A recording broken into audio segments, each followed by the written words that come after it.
এদের অপকর্মগুলো আর বেশি দিন টিকবে না, খুব শীঘ্রই এগুলোর সমাপ্তি জবনিকা ঘটতে যাচ্ছে। এক উন্মাদ পিনাকির কথায় যারা রাষ্ট্র পরিচালনা করছে, আরেক এই যে মস্তিষ্ক এখন মানসিক বিকারগ্রস্ত গোষ্ঠী যেটা বলছি, যে এনসিপি বৈছা, বৈষম্য বিরোধী ছাত্র আন্দোলন, এটা বিএনপির অনেক নেতারা বলছে কিশোর গ্যাং। কিশোর গ্যাংদের কাছ থেকে জাতিকে রক্ষা করতে আমি বলবো, যারা এই মুহূর্তে রাজনৈতিকভাবে প্রকাশ্যে আছে, বিএনপি বা জামায়াতে ইসলামী বা অন্যান্য রাজনৈতিক দলগুলো, এমনকি আমি বলবো বাংলাদেশের কমিউনিস্ট পার্টি, তারা অনেক রাজনৈতিকভাবে কিন্তু এই আন্দোলনে তাদেরও কিন্তু ব্যাপক একটা অংশগ্রহণ ছিল। কমিউনিস্ট পার্টির যে শিক্ষার্থীদের যারা একটা সংগঠন, যে ছাত্র ইউনিয়নের একটা বড় অংশ কিন্তু এই এদের ফাঁদে পড়েছিল। তো এই যারা এদের ফাঁদে পড়েছে তাদের উদ্দেশ্যে বলবো, বাংলাদেশটাকে সামনের দিকে এগিয়ে নিতে আপনারা এই যে ভয়াবহ সহিংসতা এবং এক্সক্লুসিভ পলিটিক্সের ফ্যাসিস্ট যে রাজনীতি আপনারা চালু করেছেন, এটা থেকে বেরিয়ে আসুন। আর সাধারণ মানুষ খুব শীঘ্রই কিন্তু রুখে দাঁড়াবে। অর্থনৈতিক অবস্থা ভালো নেই, সমাজ এখন হাইতি সোমালিয়ার পর্যায়ে চলে গিয়েছে। তাই আমি বলবো, আমরা যুদ্ধ করতে চাই না, আমরা সংঘাত করতে চাই না, আমরা চাই একটা ন্যাশনাল সলিউশন, একটা reconciliation and justice. We want justice. We want independent investigation.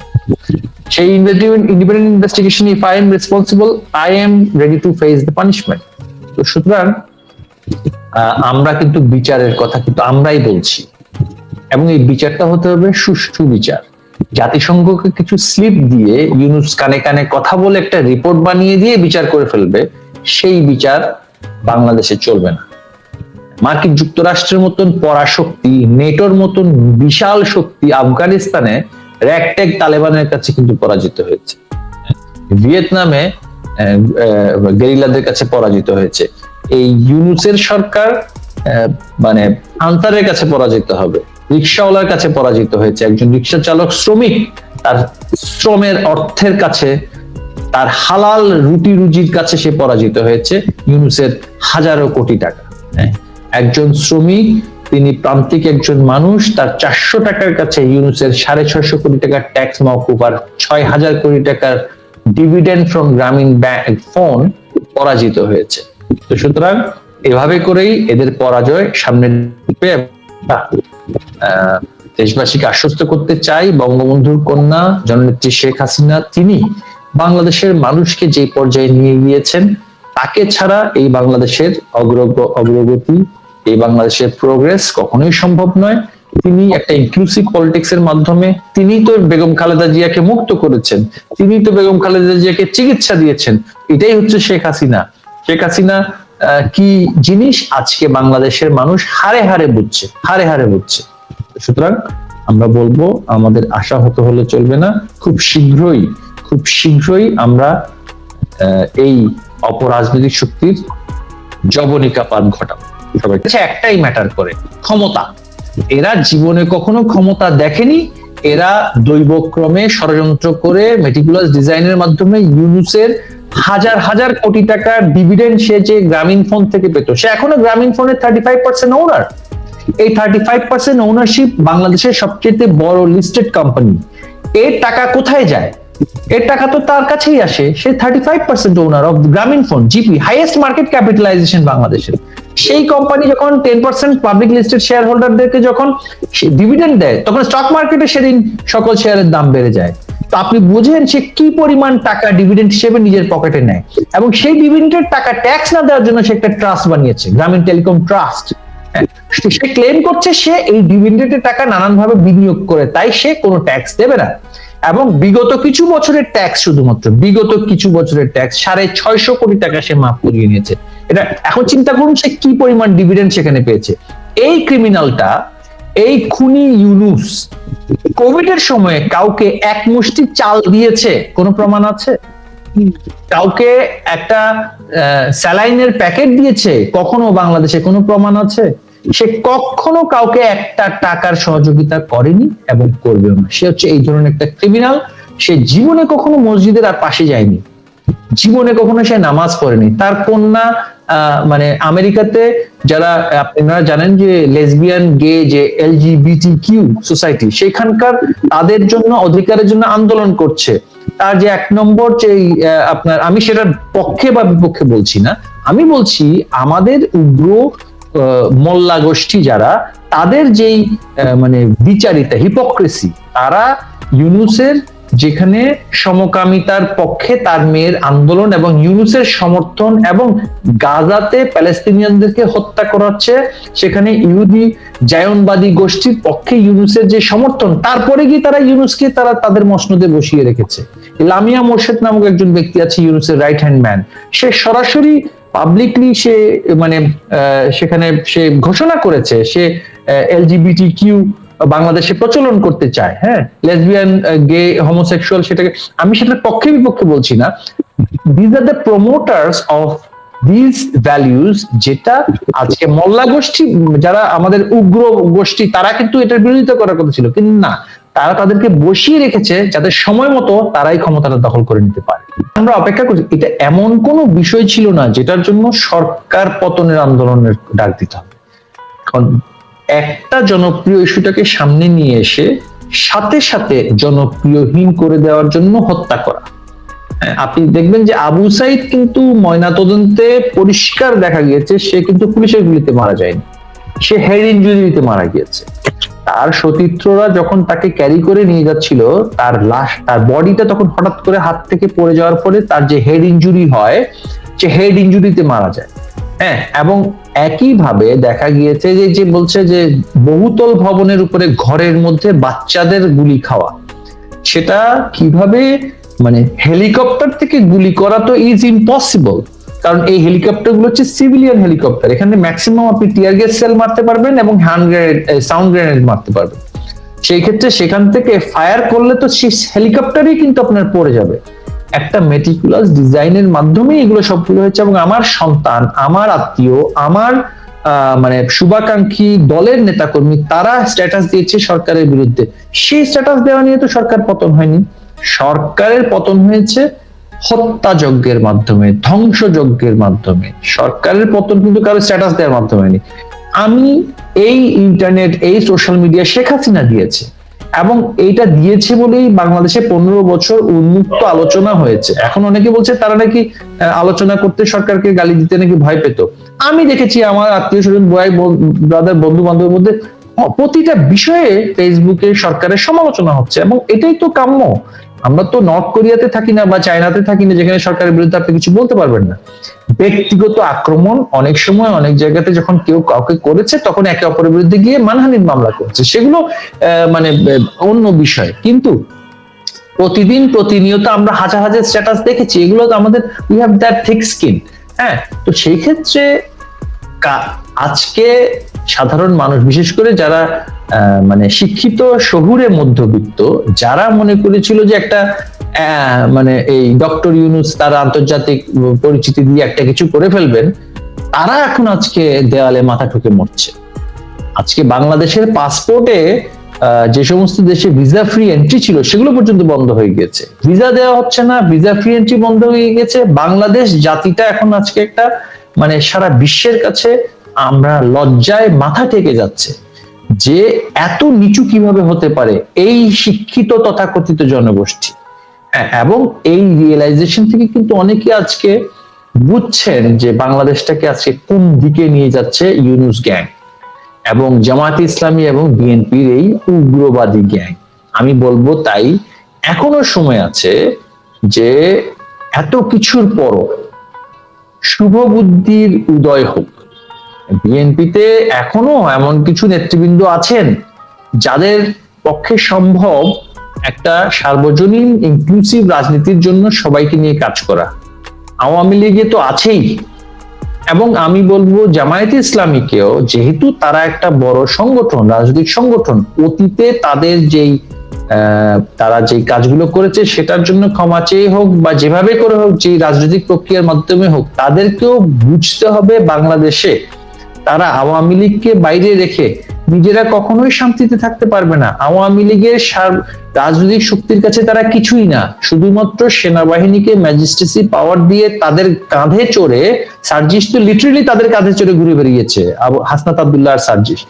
এইভাবে করে তারা কখনোই ক্ষমতায় থাকতে পারবে না, নির্বাচন করেও তারা শান্তিতে থাকতে পারবে না।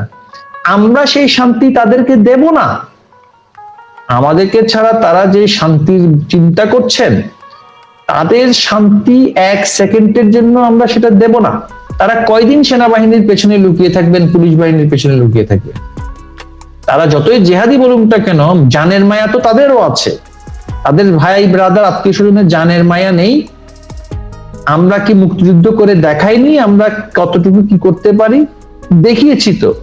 তো সুতরাং এখন তার চাইতে আরো ভালো অবস্থায় আমরা আছি, কিন্তু আমরা গৃহযুদ্ধ চাই না বাংলাদেশে। আমরা গৃহযুদ্ধ চাই না, তাই বলছি বারবার, জামায়াত ইসলামী হোক বা বিএনপি হোক এবং আওয়ামী লীগ, এই ক্রিমিনাল গ্যাংদেরকে বাংলাদেশ থেকে বিতাড়িত করুন, তওবা করুন, সবাইকে সাথে নিয়ে খুনি ইউনূসকে চেয়ার থেকে ছুঁড়ে ফেলে দিয়ে নির্বাচন দিন, তারপরে আমরা রাজনীতি করব। আমি আপনার মাথা কাটতে চাই না, আপনিও আমার মাথা কাটতে চান বলে আমি বিশ্বাস করতে চাই না, যদিও বা আপনি আমার মাথা কাটার জন্য নয়, শুধু আমাকে হত্যা করার জন্য সার্বক্ষণিক চেষ্টা করে যান। আপনি হত্যা করতে চাইলে বাবা, আমি তো বসে থাকবো না, আমি তো বেঁচে গিয়েছি, এর প্রতিশোধ আমি নেব। তাই প্রতিশোধের রাজনীতি কি আপনি চান, তাহলে তো আপনিও শান্তিতে থাকতে পারবেন না, দেশের মানুষটাও শান্তিতে থাকতে পারবে না। এই ন্যূনতম শুভ বুদ্ধি আপনাদের মধ্যে আসুক, সেই অনুরোধটা আমি অবশ্যই করব। অনেক ধন্যবাদ নফেল ভাই।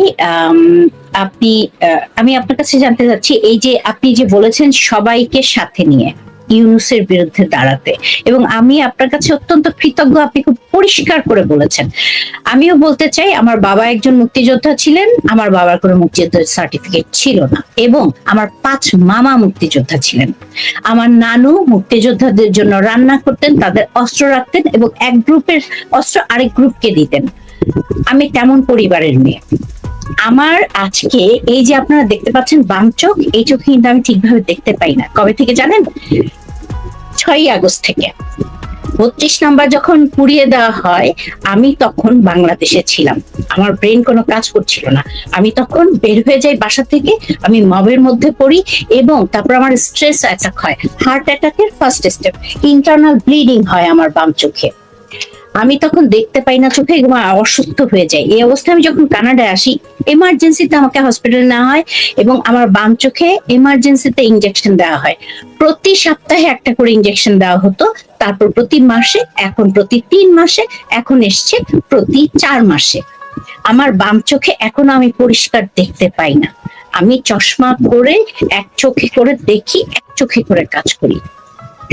আমার দেশপ্রেম কি আপনারা প্রশ্নবিদ্ধ করতে পারবেন?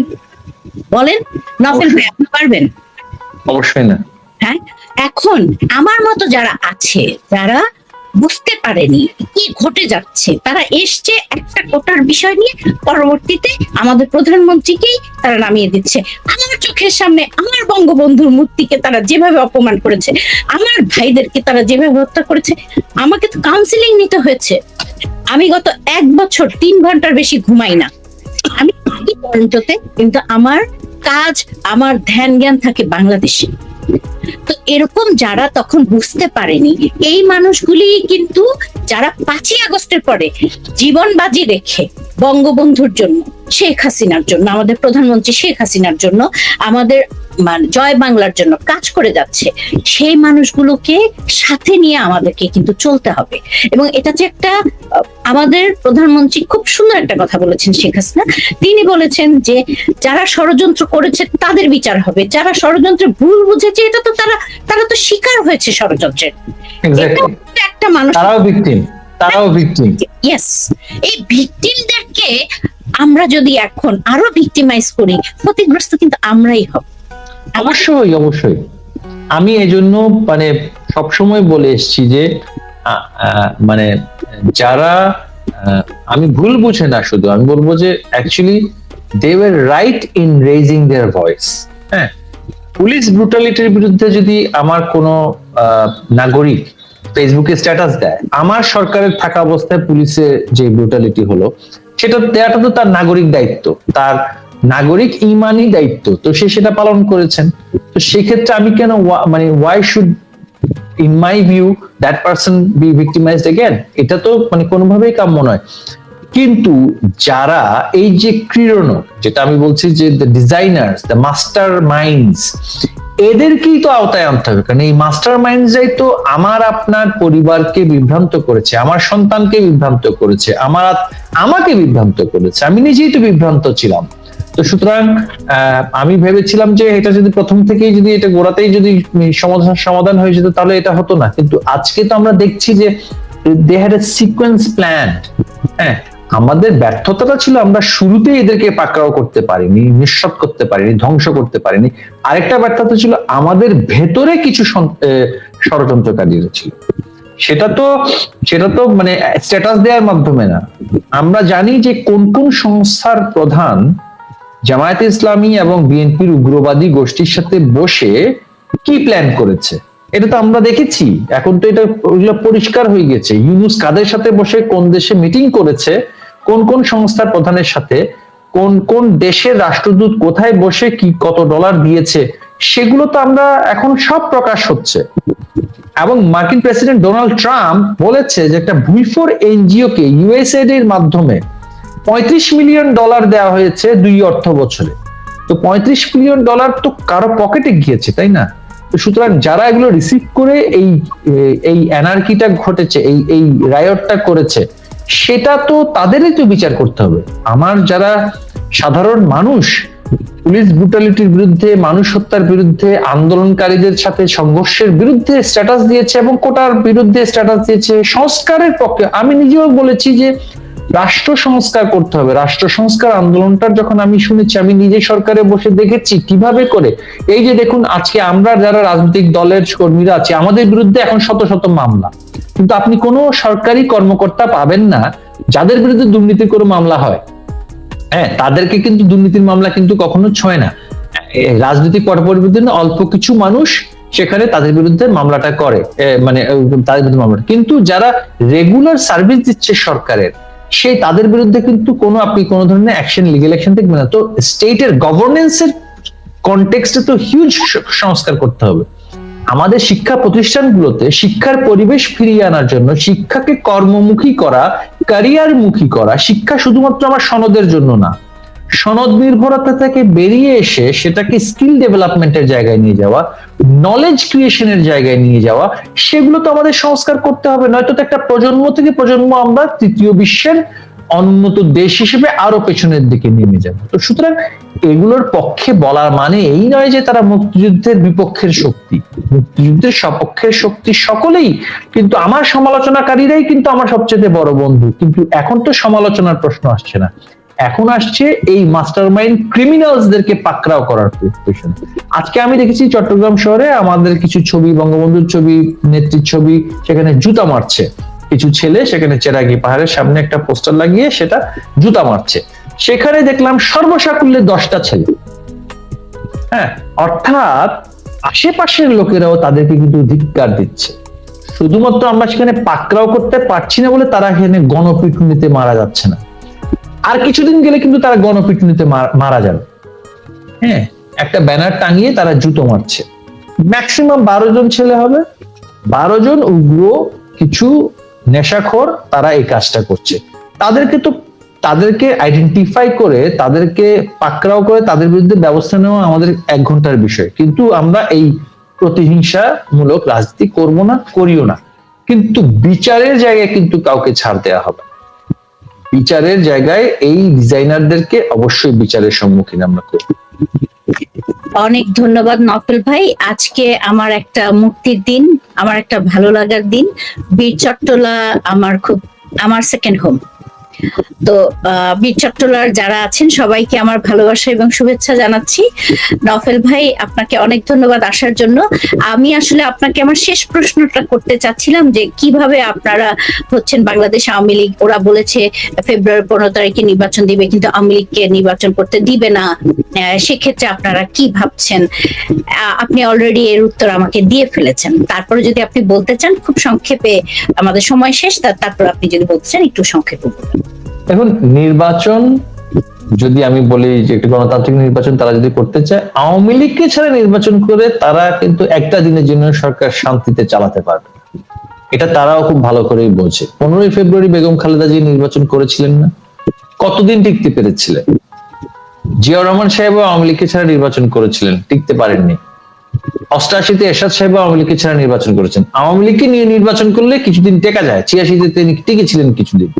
হ্যাঁ, তো সুতরাং আওয়ামী লীগকে ছাড়া নির্বাচন করুক, তারা তাদের পর্যায়ে ডেকে আনবে। নির্বাচন যদি হয়েই যায় তারা কিছুই যায় আসে না। নির্বাচন হয়ে গেলে এই সেনাবাহিনী যাদের কাঁধে তারা চড়েছে, এই পুলিশ বাহিনীর অর্ধেক নিষ্ক্রিয় হয়ে যাবে। তারপরে তাদেরকে রক্ষা করবে কে? তারা তো এই দেশেই থাকবে, এই পৃথিবীতেই থাকবে।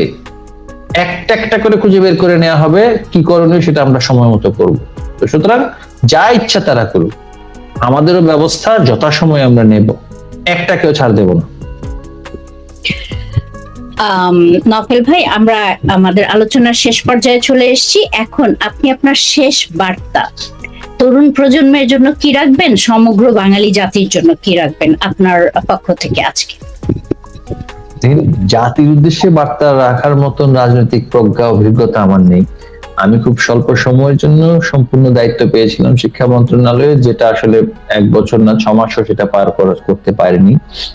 তবে আমি একটা কথা বলতে চাই যে আমরা সবসময় রাজনৈতিক আলোচনায়, ভাষণে সবসময় বলে আসতাম যে বাংলাদেশ বিরোধী শক্তিটা কিন্তু বাংলাদেশে বেশ সক্রিয়, আর মুক্তিযুদ্ধের সপক্ষের শক্তিটাই কিন্তু সবসময় নানান ধরনের অনৈক্যের মাধ্যমে দুর্বল হয়ে যায়। আর যখন তারা সরকারে থাকে না বা ছিটকে পড়ে, তখন এই বাংলাদেশ বিরোধী শক্তির ঐক্য দেখা যায় এবং তাদের ভয়াবহ রূপ আমরা দেখতে পাই। এবং আমি যদি ধরে নেই যে এই গোষ্ঠীর একটা ন্যূনতম নেশন বিল্ডিং একটা ন্যাক থাকতো, যদি ন্যূনতম ইন্টারেস্ট থাকতো যে বাংলাদেশটাকে তারা মানে একটা স্থিতিশীল রাষ্ট্র হিসেবে সামনের দিকে নিয়ে যাবে, তাহলে কিন্তু শুরু থেকেই তাদের স্টেপগুলো কিন্তু ভিন্ন হতো। শুরু থেকেই 32 নম্বর ভাঙার কাজে নামতো না, মব জাস্টিস করতো না, শাহবাগে মানুষ হত্যা করতো না, এবং যে কাজগুলো তারা করেছে। আমি আমাদের যারা শ্রোতা বন্ধু যারা আছেন, আপনারা এখানে যারা শুনছেন, তাদের উদ্দেশ্যে বলতে চাই, এই কিশোর গ্যাংকে তারা এখন দায়িত্ব নিয়ে যদি গ্রেফতার করতে না পারে, গ্রেফতার না করে এই জঙ্গি গোষ্ঠীকে যদি তারা পাকড়াও না করে, এবং আমাদের পুলিশ বাহিনীকে সেই কাজে লাগাতে হবে। একজন রিকশাওয়ালা 400 টাকা নিয়ে বঙ্গবন্ধুর বাড়িতে পোড়া বাড়িতে ফুল দিতে গিয়েছে, তাকে ধরতে পুলিশ ডিপ্লয় না করে এই জঙ্গি নাহিদ, আসিফ, মাহফুজ, এই সমস্ত গ্যাংকে গ্রেফতার করা, এবং বিদেশে বসে পিনাকি যে সমস্ত, এবং ইলিয়াস, পিনাকি, কনক, এই যে ক্রিমিনাল এলিমেন্টস যারা বিদেশে বসে বসে প্রতিনিয়ত বাংলাদেশে দাঙ্গা লাগাচ্ছে, তাদেরকে গ্রেফতার করার জন্য, যারা দেশের মধ্যে তাদের ক্রীড়নক হিসেবে কাজ করছে, তাদেরকে গ্রেফতার না করে গোপালগঞ্জে গিয়ে নিরীহ মানুষকে গুলি করে হত্যা করার ফল এই সেনাবাহিনী, এই পুলিশ বাহিনী, এই সরকারের সবাইকেই দিতে হবে। এখন আমরা বলছি, আপনারা আমাদের শৌর্য বীর্যের প্রতীক, আপনাদের প্রতি অনুরোধ থাকবে এই দেশকে সোমালিয়া, আফগানিস্তান, হাইতি বানানোর প্রক্রিয়া থেকে আপনারা সরে আসুন। আন্দোলন না হলেও আরেকটা অন্য কোনো ভাবে গৃহযুদ্ধপূর্ণ পরিস্থিতি সৃষ্টি করা, মানুষ হত্যা করা, এই সমস্ত কাজগুলো কিন্তু পরিকল্পনা নিয়ে রেখেছিল।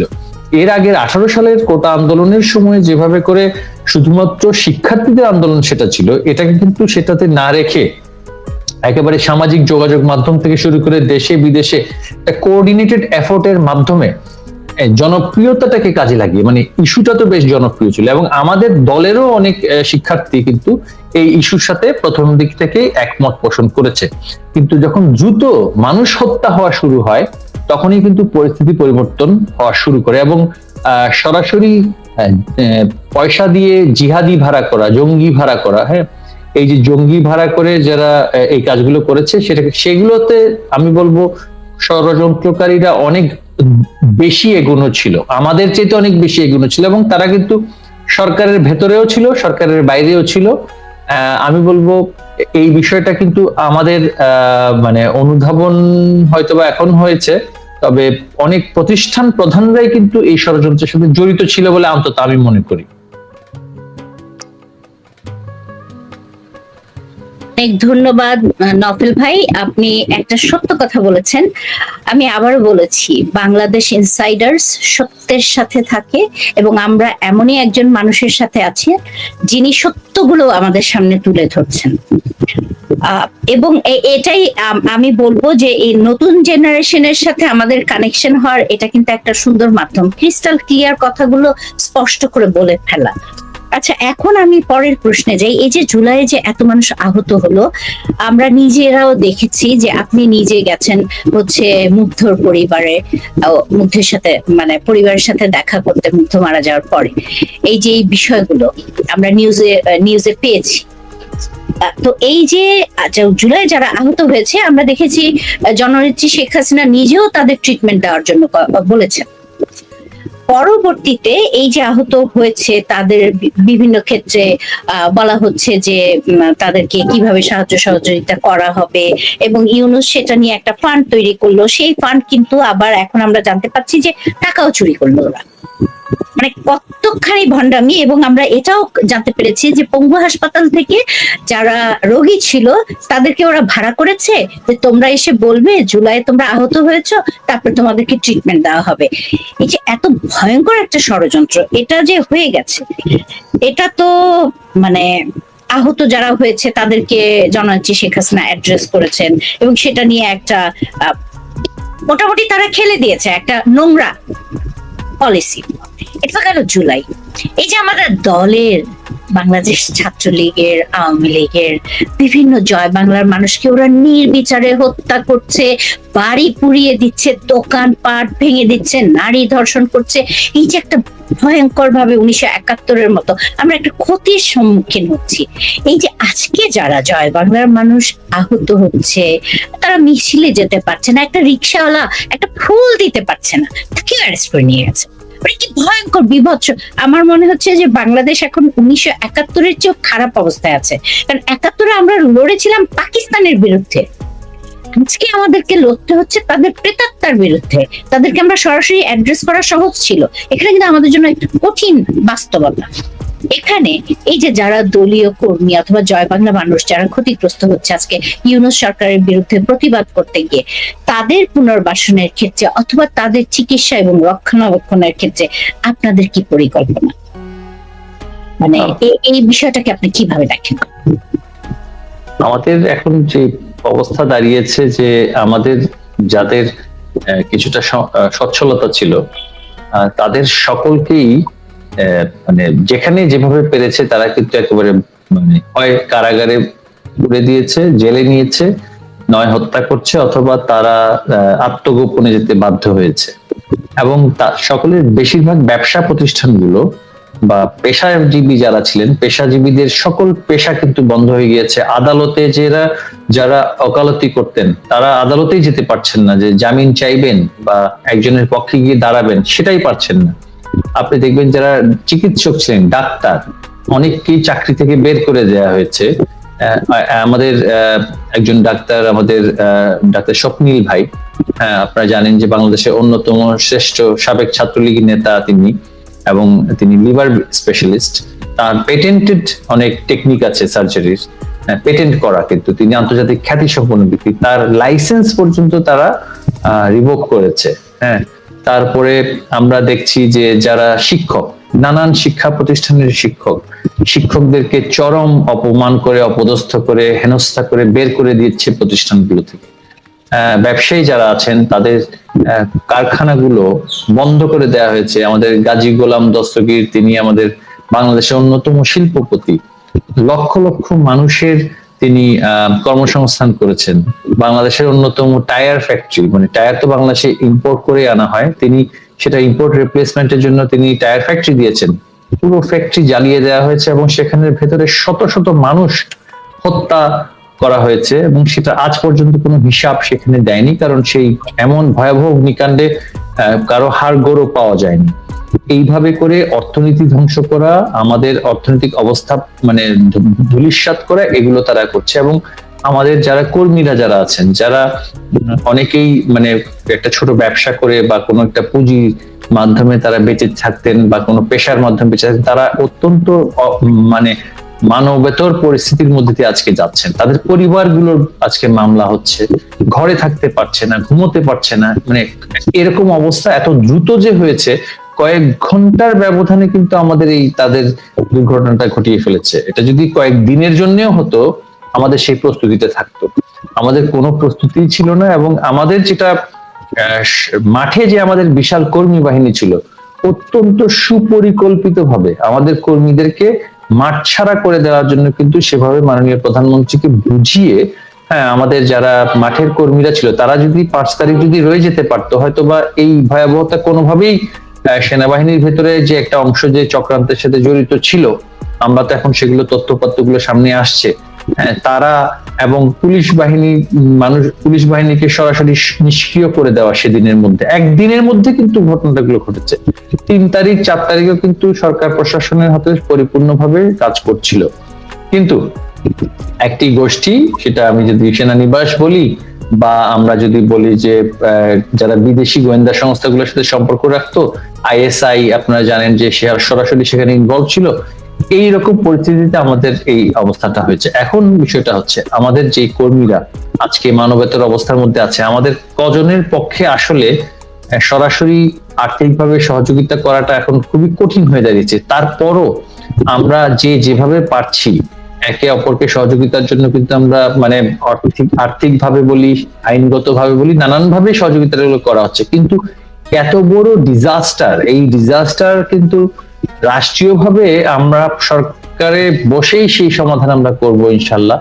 এবং সারা পৃথিবীব্যাপী আমাদের যারা শুভাকাঙ্ক্ষীরা ছড়িয়ে ছিটিয়ে আছেন, তাদের সবাইকে সাথে নিয়ে, এবং দেশেও এখনো অনেকেই আমাদের সহযোগিতা করার জন্য কিন্তু 1 বছরের মধ্যেই পরিস্থিতি কিন্তু পরিবর্তন হয়েছে। মানুষের মধ্যে কিন্তু সেই চেতনাবোধটা চলে এসছে যে এই জুলাই ষড়যন্ত্রটা ছিল বাংলাদেশকে ৭১-এর আগে নিয়ে যাওয়ার ষড়যন্ত্র, এবং পরিকল্পিতভাবে সেটা হয়েছে। যারা করেছে আজকে কিন্তু তারা এক্সিট প্ল্যানের কথা ভাবছে, তারা কিন্তু পালিয়ে যাওয়ার কথা বলছে। এবং এই যে কিশোর গ্যাং, হ্যাঁ, এই যে যারা ফ্রিডম পার্টি বা জামায়াত রাজাকার আলবদরের যে নতুন প্রজন্ম, হ্যাঁ, এবং সেই আদর্শের নতুন প্রজন্ম, তারা কিন্তু খন্দকার মোশতাকের চাইতেও খারাপ, এবং তারা গুপ্ত রাজনীতির মাধ্যমে নিজেদেরকে প্রতিষ্ঠিত করে আজকে হাজার হাজার কোটি টাকা লুটপাট করে নিয়ে গিয়ে, যেমন আমরা যে বাজেট দিয়ে এসেছিলাম ৭.৫ লক্ষ কোটি টাকার বাজেট, গত 1 বছরে কোনো পাগলেও বিশ্বাস করবে না বাংলাদেশে কোনো ডেভেলপমেন্ট ওয়ার্ক হয়েছে। একটা রাস্তা হয়নি, একটা খাল কাটা হয়নি, একটি নদীর নাব্যতার জন্য কোনো ড্রেজিং হয়নি, কিছুই হয়নি। তাহলে ৭.৫ লক্ষ কোটি টাকা গেল কোথায়?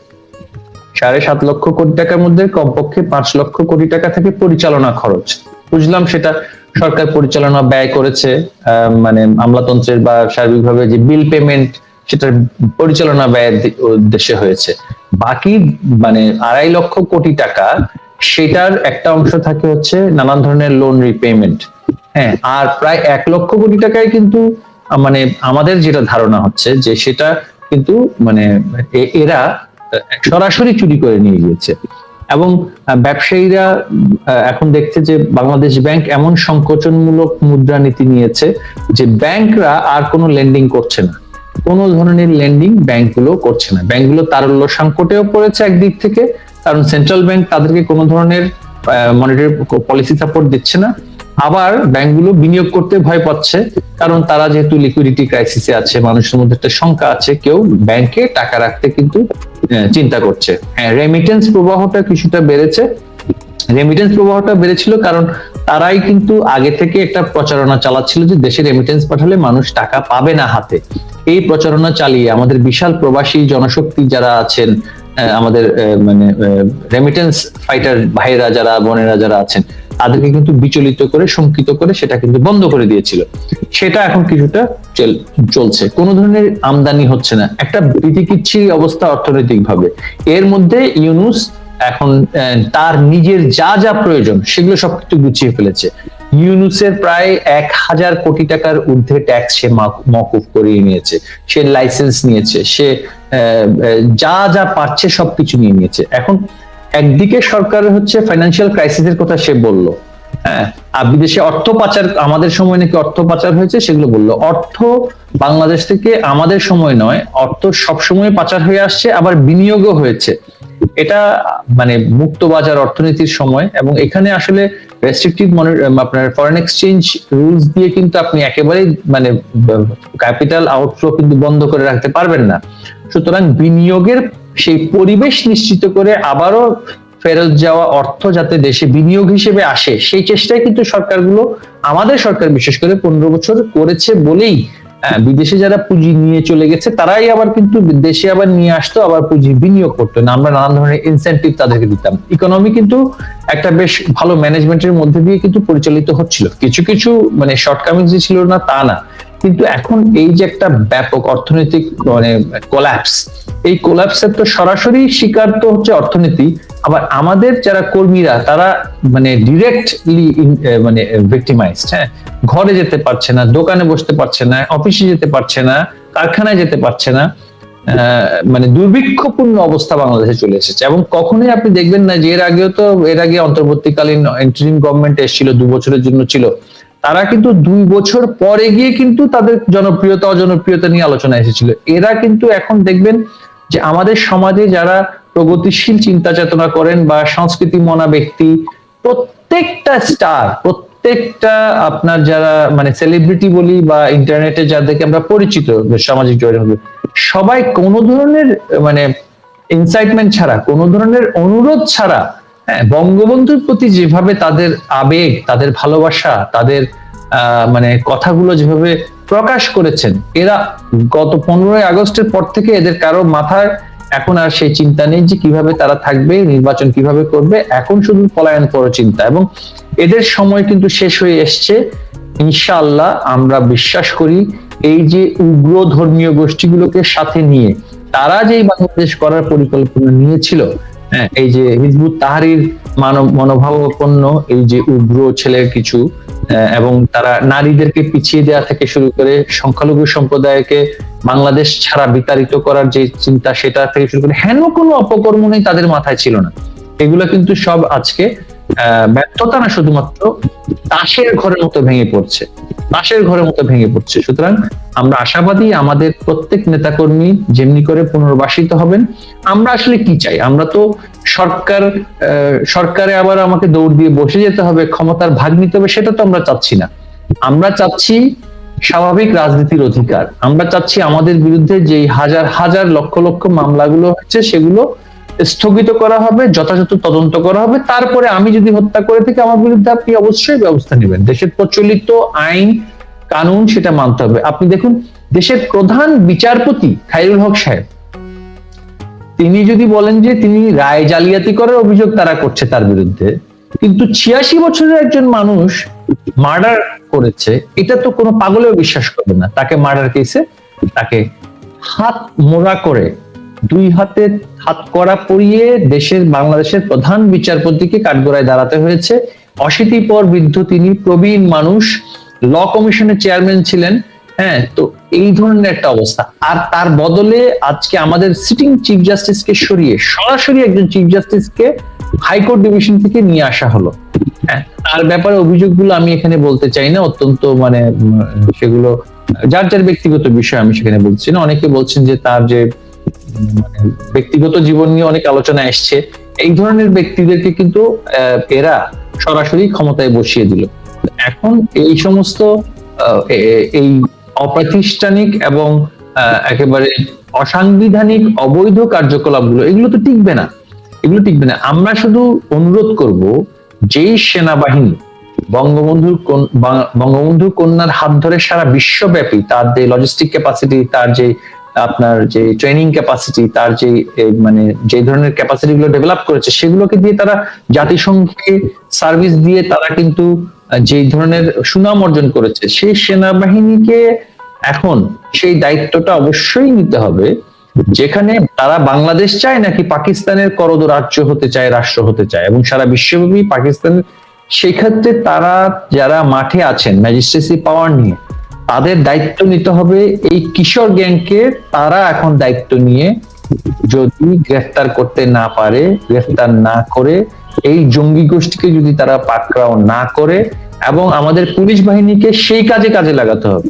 একজন রিকশাওয়ালা 400 টাকা নিয়ে বঙ্গবন্ধুর বাড়িতে পোড়া বাড়িতে ফুল দিতে গিয়েছে, তাকে ধরতে পুলিশ ডিপ্লয় না করে এই জঙ্গি নাহিদ, আসিফ, মাহফুজ, এই সমস্ত গ্যাংকে গ্রেফতার করা, এবং বিদেশে বসে পিনাকি যে সমস্ত, এবং ইলিয়াস, পিনাকি, কনক, এই যে ক্রিমিনাল এলিমেন্টস যারা বিদেশে বসে বসে প্রতিনিয়ত বাংলাদেশে দাঙ্গা লাগাচ্ছে, তাদেরকে গ্রেফতার করার জন্য, যারা দেশের মধ্যে তাদের ক্রীড়নক হিসেবে কাজ করছে, তাদেরকে গ্রেফতার না করে গোপালগঞ্জে গিয়ে নিরীহ মানুষকে গুলি করে হত্যা করার ফল এই সেনাবাহিনী, এই পুলিশ বাহিনী, এই সরকারের সবাইকেই দিতে হবে।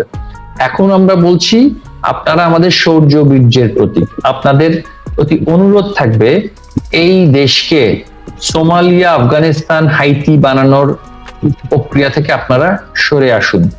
আপনারা প্রয়োজন বোধে নতুন সরকার গঠন করার জন্য, আপনার কারণেই তো এই সরকার বসেছে, আপনারা বলেছেন বলেই তো ইউনূস বাংলাদেশে এসে ক্ষমতার মসনদে বসেছে। আপনাদেরকে দায়িত্ব নিতে হবে প্রশাসনকে, সেনা প্রশাসন, সিভিল অ্যাডমিনিস্ট্রেশন, বিচার প্রশাসন। এই প্রশাসন তো রাজনৈতিক বাইরে, এই প্রশাসন তো যারাই সরকারে থাকুক তাদেরকেই রাষ্ট্রটা চালাতে হবে। আমি, আপনি, আমরা সবাই কিন্তু হচ্ছি আম জনতার অংশ। আমরা অল্প সময়ের জন্য রাজনীতি করে সেখানে যাই, আবার কিন্তু মেয়াদ শেষে কিন্তু আমি আবার সাধারণ মানুষেই কিন্তু পরিণত হই। সুতরাং এই যে permanent government structure, civil administration, military administration, police administration, judicial administration, এই 4 অ্যাডমিনিস্ট্রেশনকে এখন রাষ্ট্রের দায়িত্বটা নিতে হবে। এর অন্যথা হলে বাংলাদেশ থাকবে না। এই উপলব্ধি যদি এই ওয়াকারুজ্জামান বলি, বা প্রিন্সিপাল সেক্রেটারি বলি, বা চিফ জাস্টিসের সাথে যারা আছে, অধস্তন আদালত, উচ্চ আদালত, সব মিলিয়ে এই যে পার্মানেন্ট গভর্নমেন্ট স্ট্রাকচারের যে কর্মীরা, তারা যদি সেটা না বোঝে, তারা এই রাষ্ট্রকে এক্সিস্টেন্সিয়ালিস্ট ক্রাইসিসের দিকে নিয়ে যাচ্ছে, এবং এর দায়িত্ব তাদেরকেই নিতে হবে। এই দায়িত্ব তাদেরকেই নিতে হবে। অনেক ধন্যবাদ ভাইয়া। আজকে আমার ভালো লাগছে যে আপনি আসলে সরকারের যে মূল কাজ নিয়ে কথা বলছেন, এবং একটা কথা আমি খুব কোট এন্ড কোট বলবো, যে তিনি বলেছেন আমরা কিন্তু আসলে আম জনতার একটা অংশ। আজকে রাজনীতি করে দুদিনের জন্য ক্ষমতা গেছে, আবার ফিরে আসবো সাধারণ মানুষে। এই সত্যটা কিন্তু আমাদের ধারণ করতে হবে। এই সত্যই কিন্তু আমাদেরকে প্রকৃত নাগরিক করতে পারে, এবং একটা দেশকে সুন্দর করে গুছিয়ে একটা জায়গায় দাঁড় করাতে পারে, যে জায়গায় দাঁড় করিয়েছিলেন বঙ্গবন্ধু কন্যা জননেত্রী শেখ হাসিনা। যেখানে আমরা গর্ব করে বলতাম আমাদের দেশে পদ্মা সেতু আছে, আমাদের মেট্রো রেল আছে, অনেক কিছু আছে। তো আপনি তো আদালতের কথা বললেন, অনেক জুডিশিয়ারি ব্যাপার বললেন। আপনি আজকে কি তৈরি ছাত্রদের, জনতার আদালতে দাঁড়াতে? আপনি কি আজকে তৈরি? দেখুন, একটা কোশ্চেন নিয়ে আমি কি করব? অবশ্যই, প্লিজ। হ্যাঁ, আনোয়ার হোসেন বলছেন, নফেল ভাই জুলাই আন্দোলনে এতদূর এগোতো না, আপনাকে কিন্তু দোষী করছে। আচ্ছা, আমি এটা এখানে নিয়ে আসি। যদি আপনি আন্দোলনের 1 সপ্তাহের মাথায় আন্দোলনের যুক্ত ছাত্রছাত্রীদের সাথে বসে যুক্তিসঙ্গত একটা সিদ্ধান্ত নিয়ে নিতেন, তাহলে হয়তো এমন হতো না, কিন্তু আপনি সেটা করলেন না। এর দায়ভার আপনি এড়িয়ে যেতে পারেন না ভাই। যে বলেছে সেও কিন্তু আপনার আসলে আপনাকে ভালোই বাসে, কিন্তু তার অবশ্যই আমি এখানে অবশ্যই অবশ্যই ব্যাখ্যা দিতে হবে। জুলাই আন্দোলনের একেবারে শুরুতেই আমি যখন আমাদেরকে গোয়েন্দা সংস্থা থেকে কথাগুলো বলা হলো, আমি কিন্তু সরাসরি গিয়ে মাননীয় প্রধানমন্ত্রীকে এই বিষয়টা বলেছি, এবং আমার পক্ষ থেকে যে বক্তব্য সেটা ছিল যে চাকরির প্রার্থী শিক্ষার্থীদেরকে যদি আমরা এখন থেকে আশ্বস্ত করতে পারি, যে আমি কিন্তু সরকারকে একটা চিঠি দিয়েছিলাম, পত্র দিয়েছিলাম যে 35 বছর পর্যন্ত চাকরির বয়স সীমা বাড়াতে। তখন কিন্তু সেখান থেকে আমলাতন্ত্রের যারা ছিলেন তারা ব্যাপকভাবে আমার বিরুদ্ধে অভিযোগ করেছিলেন মাননীয় প্রধানমন্ত্রীর কাছে। তা আমার বক্তব্যটা ছিল যে পৃথিবীর অনেক দেশে কিন্তু চাকরির কোনো সময় বয়স সীমা কিন্তু ভাবে বেঁধে দেওয়া হয় না। আপনি মানে 10 বছর আপনি প্রাইভেট সেক্টরে কাজ করবেন, তারপরে এসে যদি সরকারকে আপনি সার্ভিস দিতে চান, ওয়াই নট? কন্ট্রাকচুয়ালি আপনি আসবেন চাকরি করতে, আপনি সরকারকে সার্ভিস দিবেন। এবং আমরাও কিন্তু এইভাবে করেই কিন্তু আমরা দেখেছি এই আন্দোলনটা আউট অফ কন্ট্রোল হয়ে যেতে পারে। এবং আমরা কিন্তু, আমি নিজে ব্যক্তিগতভাবে মাননীয় প্রধানমন্ত্রী যখন চীন থেকে আসলেন, আমি গিয়ে বলেছি যে প্রয়োজন বোধে আমি এদের সাথে গিয়ে বসি এবং আমি এদের সাথে গিয়ে আলোচনা করি। কিন্তু দুর্ভাগ্যবশত সেটা আমাদের বলতেই হয় যে তাকে এই বিষয়ে ভিন্নভাবে বিভ্রান্তির মাধ্যমে তাকে কিন্তু বোঝানো হয়েছিল যে এই পরিস্থিতি একেবারে নিয়ন্ত্রণে আছে। এবং যারা ল অ্যান্ড অর্ডার সিচুয়েশনের তখন দায়িত্বে ছিলেন, গোয়েন্দা সংস্থার দায়িত্বে ছিলেন, তাদের অনেকেই কিন্তু একটা মিসলিডিং একটা মানে বার্তা তাকে দিয়েছিলেন। বাই দ্য টাইম আমরা এদের সাথে বসার জন্য মানে অবশেষে বসেছি, ততক্ষণে কিন্তু অনেক দেরি হয়ে গিয়েছে। এবং এটা যেহেতু জনপ্রশাসন মন্ত্রণালয় সংক্রান্ত বিষয় ছিল, আমি আমার তরফ থেকে সার্বিকভাবে ব্যক্তিগতভাবে সার্বক্ষণিক তাদের সাথে যোগাযোগ করার চেষ্টা করছি। কিন্তু শুরু থেকেই কিন্তু আমরা দেখেছি তারা একেবারেই নন কোঅপারেটিভ। বিশেষ করে সার্জিস আলম, আমি তার সাথে মানে এই অফিসিয়ালি বসার আগেও কিন্তু আমরা আলোচনা করেছি, এবং তারা পরিকল্পনা নিয়ে এগোচ্ছিল যাতে করে সরকারের সাথে বসেও যাতে কোনো সমাধানে না আসা যায়। এবং প্রথম থেকেই যদি, এবং এটাও তাদের পরিকল্পনা ছিল, প্রথম থেকে যদি সরকার দাবি মেনে নিত, তারা ইমিডিয়েটলি এই দাবির মানে 24 ঘন্টার মধ্যে আইন পাশ করতে হবে। একটা কিন্তু তারা রেডি করা ছিল। আইন তো 24 ঘন্টার মধ্যে পাশ করা যায় না, যেহেতু বিষয়টা কোর্টের মানে অধীনে ছিল। এরকম করে তাদের একটা সিকোয়েন্স অফ মুভমেন্ট কিন্তু ইতিমধ্যেই ছিল। সেখানে আমি যদি তার সাথে বসলাম, নাকি তাকে পানি খাওয়ালাম, চা খাওয়ালাম, তাকে আমি রাজি করালাম, এতে কোনো কিছুতেই যাচ্ছিল না। শুরু থেকে আমাদের উচিত ছিল এদেরকে এই তথ্যপত্র যেহেতু আমাদের ছিল, এই আন্দোলনটা নিয়ন্ত্রণ ভারটা নিয়ে নেওয়া, কিন্তু আমরা সেটা করতে ব্যর্থ হয়েছি। আমাদের পুলিশ প্রশাসন, আমাদের গোয়েন্দা সংস্থা, আমাদের সিদ্ধান্ত গ্রহণকারী যে সমস্ত মানে সংস্থাগুলো ছিল, সর্বক্ষেত্রে গিয়ে দেখা গিয়েছে আসলে শেখ হাসিনার সরকারকে উৎখাত করার জন্য পুরো সিকোয়েন্সটা সাজানো হয়েছিল এমন করে যে আমি নফেল কি করেছি, কার সাথে বসেছি, তখন আর এগুলো অপাংক্তেয় হয়ে যায়, তখন সেগুলো ইররিলেভেন্ট হয়ে গিয়েছে। অনেক ধন্যবাদ।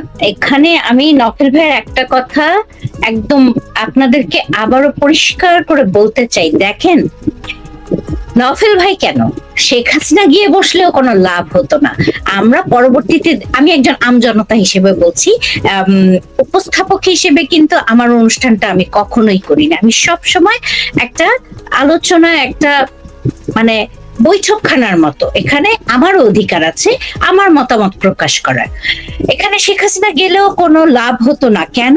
পরবর্তীতে আমরা দেখেছি 36 দিনের ওদের একটা চেকলিস্ট ছিল, ওদের একটা ক্যালেন্ডার ছিল, প্রতিদিন ওরা কি কি অ্যাকশন নিবে সেটা ওখানে ছিল।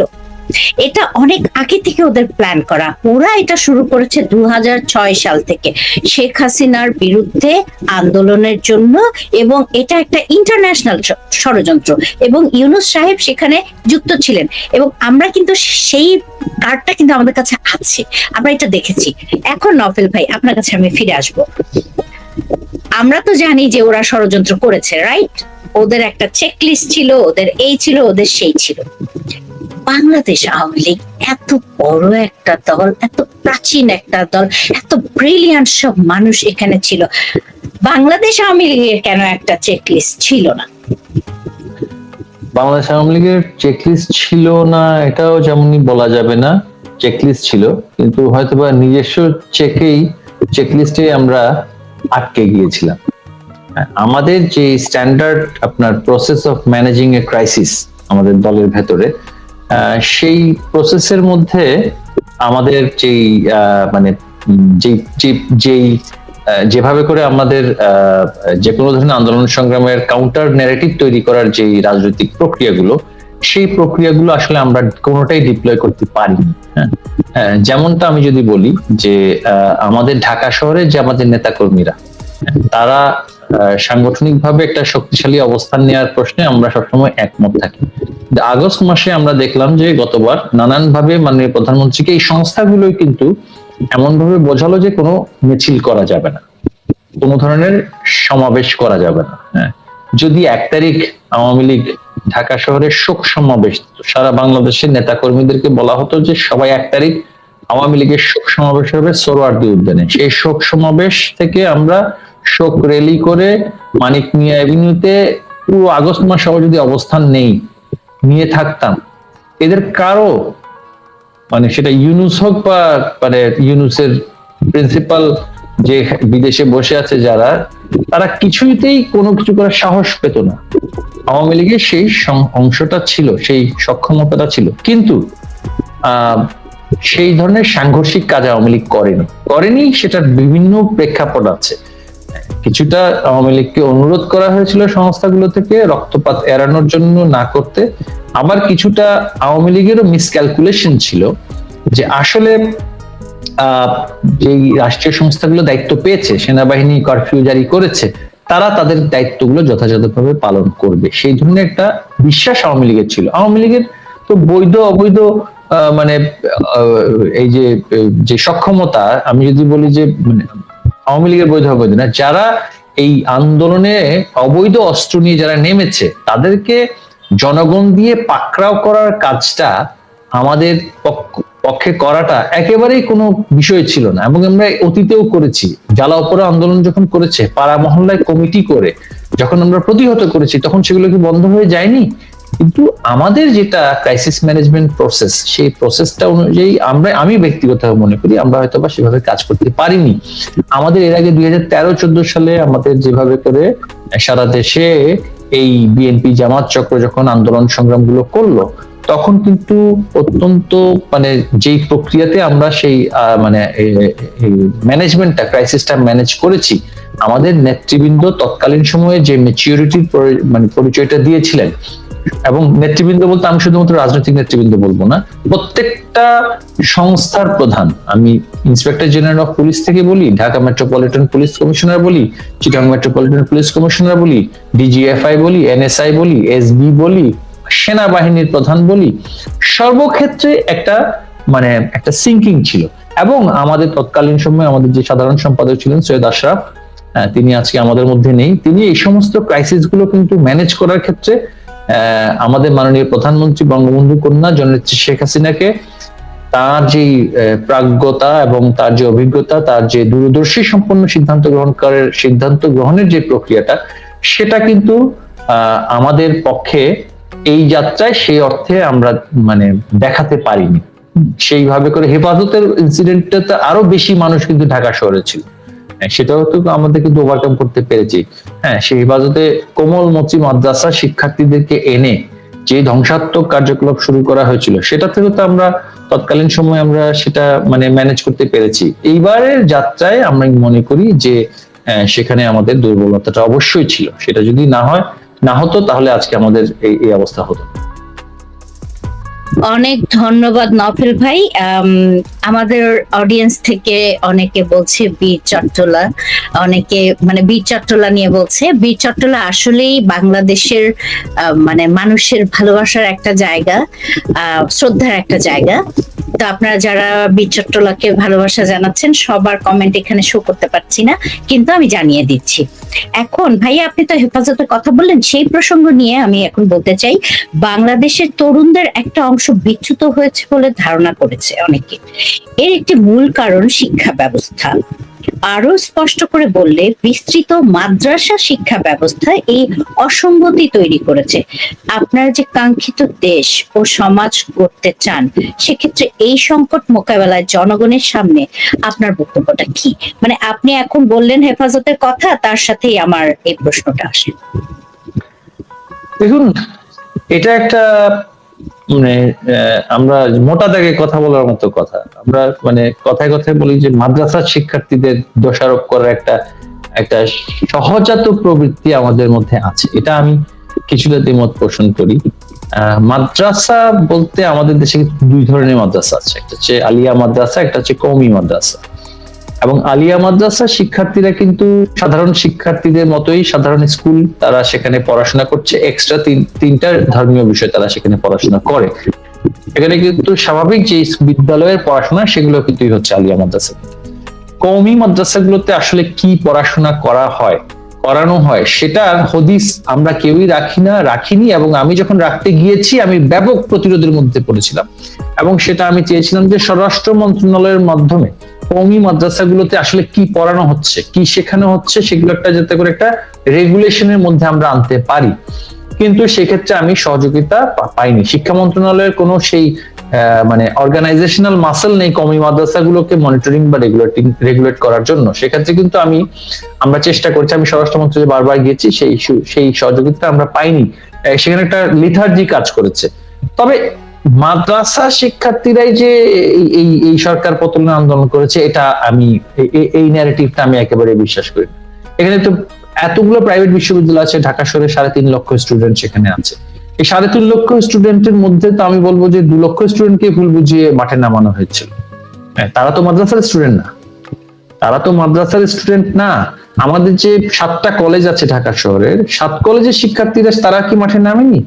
তো সেই মানে এখন শুধুমাত্র মাদ্রাসা শিক্ষার্থীদের কথা বলে আমরা আসলে একটা পার পেয়ে যাওয়ার একটা চেষ্টা করি। মাদ্রাসা গুলোর মধ্যে যাত্রাবাড়ি এলাকাতে সবচেয়ে ভয়াবহ সংঘাতগুলো হয়েছিল কওমি মাদ্রাসাগুলোতে। সেখানে জিহাদিরা এসে লুকিয়ে থেকে সেখান থেকে অস্ত্রশস্ত্র নিয়ে নেমে পড়েছিল। সেটা ছাড়া আমি যদি বলি ঢাকা শহরের ভেতরের অন্যান্য যে সমস্ত ইনসিডেন্ট গুলো হয়েছে, সেখানে তো মানে মাদ্রাসা শিক্ষার্থীরা সেভাবে জড়িত ছিলেন না। কিন্তু শিক্ষা প্রতিষ্ঠান বলি বা অন্যান্য প্রতিষ্ঠান বলি, যে সমস্ত জায়গাগুলো থেকে এই ধরনের ধ্বংসাত্মক হিংসাত্মক কাজগুলো হয়েছে, সেগুলো যারা করেছে তাদের কোনো নিজস্ব পরিচয় নেই যে তারা মাদ্রাসার বা প্রাইভেট বিশ্ববিদ্যালয়ের নাকি পাবলিক বিশ্ববিদ্যালয়। তারা পরিকল্পিতভাবে লাশের রাজনীতি করেছে। সেখানে যে আমি মানে কওমি মাদ্রাসাগুলো উঠিয়ে দিলে যে এই কাজ হতো না, সে আলোচনাতে আমি এখন যেতে চাই না। পূর্বের সেই আলোচনায় না গিয়ে সামনের দিক থেকে আমাদের কি করণীয়, আমাদের লক্ষ্যটা রাখতে হবে সেখানে। এখন আমি তো 1 বছর আগে ঘটে যাওয়া 5ই আগস্ট আবার ফেরত পাবো না, সেটা ইতিহাসের অংশ হয়ে গিয়েছে। সেই 5ই আগস্টকে কিভাবে আমরা অতিক্রম করব, পরাস্ত করব এবং সামনের দিকে এগিয়ে যাব, সেটা হাতে এখন আমাদেরকে লক্ষ্য রাখতে হবে। এখন সেটাতে লক্ষ্য রাখার জন্য আমাদের সকলের সাথে সমন্বয় করতে হবে এবং সবাইকে নিয়েই আমি মনে করি একটি সম্প্রীতির বাংলাদেশ করাটা খুবই গুরুত্বপূর্ণ। আসরিক শক্তির সাথে মানে ডেভিলিশ যে সমস্ত মানে আমাদের দেশের মধ্যে এখন আমরা দেখছি যে 32 নম্বরের সামনে ডিজে পার্টি করা, মানে এই যে একটা নোংরা বিচ্ছিরি অশ্লীল অশ্রাব্য কাজগুলো যে হচ্ছে। আওয়ামী লীগ 15 বছর সরকারে ছিল, কখনো একটা দিনের জন্য কিন্তু জিয়াউর রহমানের দ্বিতীয় মাজার, যেটা কবরস্থান সংসদ ভবনের পাশে আছে, সেখানে তো কাউকে যেতে বাধা দেওয়া হয়নি।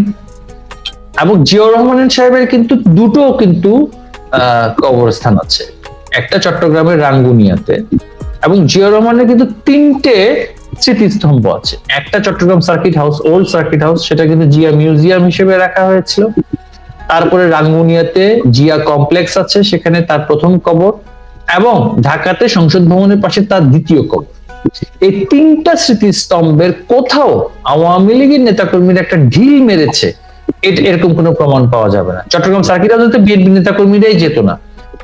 সাধারণ মানুষ আমাকে অনুরোধ করেছিল সেটাকে নাম পরিবর্তন করে মুক্তিযুদ্ধ জাদুঘর হিসেবে রাখতে, কারণ এটা একটা মুক্তিযুদ্ধ স্মৃতি বিজড়িত অংশ। কারণ জিয়াউর রহমানের নামে একটা অলরেডি কবর ঢাকাতে আছে, আবার রাঙ্গুনিয়াতে আরেকটা আছে, আবার তৃতীয় আরেকটা, সেটা কিন্তু প্রয়োজন আছে কিনা সেটা কিন্তু অনেকে এসে দাবি উঠছিল। তারপরও আমরা কিন্তু সেটা পরিবর্তন করিনি। সেন্সিটিভিটি বুঝিয়ে। জিয়াউর রহমানের নামে ঢাকা শহরে কি রাস্তা নেই, সেটাকে আমরা পরিবর্তন করিনি, সেন্সিটিভিটির কথা বিবেচনা করে। হ্যাঁ, কারণ একটা জনগোষ্ঠী তো জিয়াউর রহমানের অনুরাগী সমর্থক গোষ্ঠী আছে। আমার সাথে তার রাজনৈতিক প্রতিদ্বন্দ্বিতা থাকতে পারে, আমার সাথে তাদের যে কৃতকর্ম সেটার সাথে আমার বিরোধিতা থাকতে পারে, কিন্তু আমি তো তাকে নিষ্পেষণ করে একেবারে ধ্বংস করে দেওয়ার জন্য তো এই কাজ তো বাংলাদেশ আওয়ামী লীগ কখনোই করেনি। কিন্তু আজকে তারা যে উদাহরণটি রাখলো, আমার দলের নেতাকর্মীরা বলি বা আমি ব্যক্তিগতভাবে বলি, আমরা আমাদের জীবদ্দশায় যা দেখলাম, জিয়াউর রহমান, এরশাদ, খালেদা জিয়া, এই 3 জনের সরকারও যেই কাজ কখনো করার কথা ভাবেনি, ইউনূস সরকার এবং বিএনপি জামায়াতের একটি উগ্রবাদী গোষ্ঠী যেই কাজটি করেছে, সেই কাজটি 32 নাম্বার যেভাবে করে ধ্বংস করে দেওয়া। আমাদের এমনকি দেখেছি, আমাদের অনেক মানে অনেক নেতাদের কবর ধূলিসাৎ করে দেওয়া হয়েছে। চট্টগ্রামের জহুর আহমদ চৌধুরীর কবর গুড়িয়ে দেওয়া হয়েছে বুলডোজার দিয়ে। মাইনুদ্দিন খান বাদল, তার কবরে সেখানে জুতো দিয়ে আগুন ধরিয়ে দেওয়া হয়েছে। কিছু দুষ্কৃতিকারী সেই এই কাজগুলো করেছে। এই যে একটা নোংরামির চূড়ান্ত সীমায় পৌঁছে যাওয়া, এগুলোর তো প্রত্যেকটা কাজের বিচার হবে। আমরা প্রতিশোধের কথা বলছি না, আমরা প্রত্যেকটা ঘটনার বিচার আমরা করব। আজকের নাহিদ, তার কি বাবা মা নেই? তার বাবা আজকে কি করছে আমরা দেখছি না? জায়গা জমি দখল থেকে শুরু করে হেন কোনো অপকর্ম নেই, তার বাবা নেই। তার কি আত্মীয় স্বজন নেই? তারা কি এর জন্য প্রায়শ্চিত্ত করবে না? এই যে আসিফ মাহমুদ ভুঁইয়া, তার পুরো পরিবার নেমে গিয়েছে চাঁদাবাজিতে। মানুষের কাছ থেকে, প্রত্যেক ব্যবসায়ীর কাছ থেকে ব্যাপকভাবে চাঁদাবাজি করছে। পুরো বৈছা, যারা বৈষম্য বিরোধী ছাত্র আন্দোলন বৈছা, পুরো বৈছাই এখন সারা বাংলাদেশে জাল বিছিয়ে চাঁদা তুলছে। পাশাপাশি বিএনপি এবং জামায়াতের নোংরামি, তাদের চাঁদাবাজি, তাদের যেই মানে সন্ত্রাস, ডাকাতি, সবকিছু শুরু হয়েছে। এই অবস্থার মধ্যে হয় বাংলাদেশকে দ্বিতীয়বার স্বাধীন করার জন্য আমাদেরকে সেই সশস্ত্র সংগ্রামে নামতে হবে, নয় বাংলাদেশের সরকারকে, আমি বলছি না ইউনূস সরকার বা এই যে বৈছা সরকার, আমরা বলছি পার্মানেন্ট গভর্নমেন্ট এস্টাবলিশমেন্ট, সেনা প্রশাসন, বিচার প্রশাসন, সিভিল প্রশাসন এবং পুলিশ প্রশাসন, এই 4 প্রশাসন মিলে তাদেরকে এই বাংলাদেশের নতুন আরেকটি সরকার করে জরুরি অবস্থা দিয়ে স্থিত অবস্থা এনে এই সকল দুষ্কৃতিকারীদেরকে কাছ থেকে রাষ্ট্রকে রক্ষা করে সকল রাজনৈতিক দলকে সমান সুযোগ দিয়ে নির্বাচনমুখী করাটাই এখন এই মুহূর্তে একমাত্র সমাধানের পথ। সকল রাজনৈতিক দলের সম্মিলনে একটা নির্বাচন করা এবং তার আগে দেশে একটা কঠোর সুশাসনের জন্য কঠোরভাবে জরুরি অবস্থা দিয়ে এই ক্রিমিনাল গ্যাংকে আগে সরিয়ে দেয়া। এটা না হলে বাংলাদেশ ধীরে ধীরে 1 বছরের মধ্যে হাইতিতে পরিণত হওয়ার পথে যাবে। কিছুদিনের মধ্যে আমরা আর আমাদের নেতাকর্মীদেরকে কিন্তু আর নিয়ন্ত্রণ করতে পারবো না, তাদের দেয়ালে পিঠ থেকে গিয়েছে। তাদেরকেও এখন পর্যন্ত আমাদের কিন্তু স্থিতিশীলতার সাথে, মানুষের শান্তি শৃঙ্খলার সাথে, নিরাপত্তার সাথে এবং দেশে যাতে গৃহযুদ্ধ না হয়, আমরা এখন পর্যন্ত তাদেরকেও কিন্তু বুঝিয়ে শুনিয়ে কিন্তু অনেক ক্ষোভ, রাগ, আক্রমণ থেকে তাদের আমরা নিবৃত্ত রাখছি। কিন্তু আর কতদিন রাখবো আমরা? আমাদের ভাইরা যেভাবে মারা যাচ্ছে, যেভাবে তাদের হত্যা করা হচ্ছে, যেভাবে ধর্ষণ করা হচ্ছে, তাদের পক্ষে তো সম্ভব নয়। তার নেক্সট স্টেপ কি? অস্ত্র তুলে নেওয়া এবং এদের বিরুদ্ধে যুদ্ধ করা। এর ফল কি ভালো হবে?